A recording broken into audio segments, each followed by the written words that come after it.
Look, I give Edwards credit for doing a town hall. I thought it was astonishing that the NRCC told everybody don't do town halls because, look, town halls are tough, right? I've had 120 of them and 121 coming up on Sunday. They're not always roses or sunshine, but you got to do them. A representative is not only a job title, it's a job description. And you can't do that job unless you're willing to listen to constituents, whether they agree with you or not. It comes with the territory. And if you're not interested in listening to your constituents, find another line of work. You see any reason for hope right now? Obviously, Trump called it what him and Musk called it shock and awe. That was the term they used, where they wanted to just wreck everything. I mean, I do see the opposition, the resistance people you saw in those clips, but elsewhere, I think starting to say, enough is enough.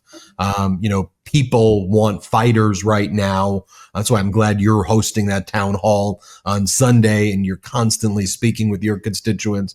But talk to this moment right now in terms of, is there any reason, do you see reason for hope, and what are you doing to fight? Well, one is the hope is people are pissed. And, right now, 42% approval for Donald Trump. So he's down from where he was just 6 weeks ago. And I talked to Republicans who didn't bargain for this. They wanted this president to be focused on inflation, to be focused on the cost of goods. And they've done virtually nothing about the cost of goods other than these tariffs that have actually driven costs up and tanked the stock market. In the last week or two, we've seen, I think, a decline in the president's approval on the handling of the economy, which was ultimately his greatest strength, now turns out to be a weakness when people actually see how volatile it is. What gives me hope are that when we have a registration for a town hall, it's almost immediately full, and that's happening all across the country. The last telephone town hall that we did had over 9,000 participants.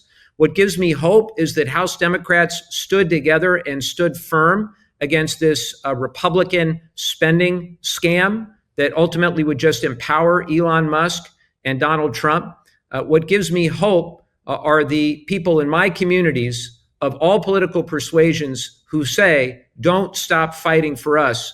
And that's exactly what I'm going to do. I'm going to fight like hell with every tool I have these next 2 years, and we're going to take back the House.